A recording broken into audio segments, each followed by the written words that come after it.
સમુદ્રમાં સફર કરતું એક જહાજ તોફાનમાં સપડાયું, તૂટ્યું અને ડૂબી ગયું. પ્રવાસીઓમાંથી ફક્ત 2 જ માણસો બચ્યા અને બંને મહા મુસીબતે તરીને નજીકના એક નિર્જન ટાપુ પર પહોંચ્યા. બંનેને શું કરવું તે સમજ ન પડી. તેમની પાસે ભગવાનને પ્રાર્થના કરવા સિવાય બીજો કોઈ ઉપાય ન હતો. કોની પ્રાર્થના વધુ શક્તિશાળી હશે તે નક્કી કરવા બંને દૂર દૂર ઊભા રહી પ્રાર્થના કરવા લાગ્યા. પહેલા દિવસે બંનેએ ખોરાક માટે પ્રાર્થના કરી.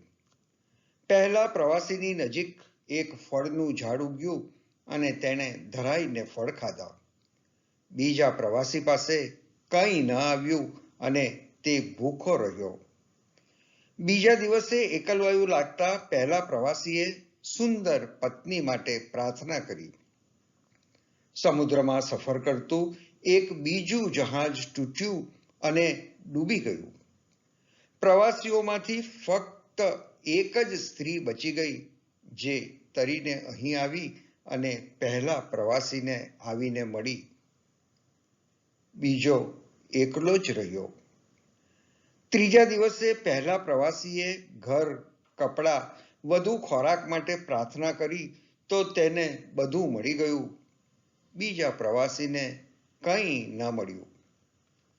છેવટે ચોથા દિવસે પ્રથમ પ્રવાસીએ વહાણ માટે પ્રાર્થના કરી, જેથી તે અને તેની પત્ની ટાપુ છોડી શકે. તેણે ટાપુ કિનારે એક જહાજ આવેલું જોયું.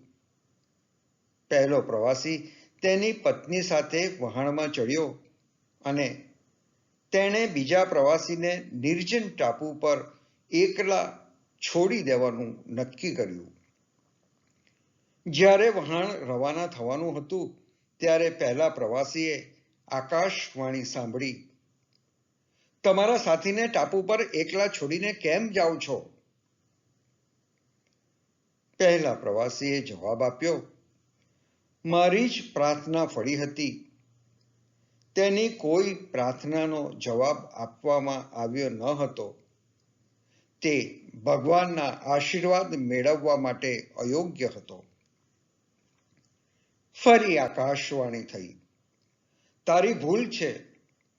તારી કોઈ પ્રાર્થના ફળી જ નથી. તારા સાથીદારની જ પ્રાર્થના ફળી હતી. તેની પાસે એક જ પ્રાર્થના હતી, જેનો મેં જવાબ આપ્યો હતો. પહેલા પ્રવાસીએ પૂછ્યું, શું હતી તેની પ્રાર્થના? આકાશવાણી થઈ, તે સતત પ્રાર્થના કરી રહ્યો હતો કે મારા સાથીદારની બધી જ પ્રાર્થનાઓનો જવાબ આપવામાં આવે. પહેલા પ્રવાસીનું મસ્તક શરમથી ઝૂકી ગયું. ભગવાન તરફથી આપણને મળેલા આશીર્વાદો ઘણીવાર આપણી પોતાની પ્રાર્થનાઓના ફળ નથી હોતા, પરંતુ આપણા માટે કરવામાં આવેલી ઘણા બધાની પ્રાર્થનાઓના ફળ પણ હોય છે. ઘણીવાર આપણને મળેલા આશીર્વાદ એ બીજાની પ્રાર્થનાઓના ફળ. ખૂબ ધન્યવાદ.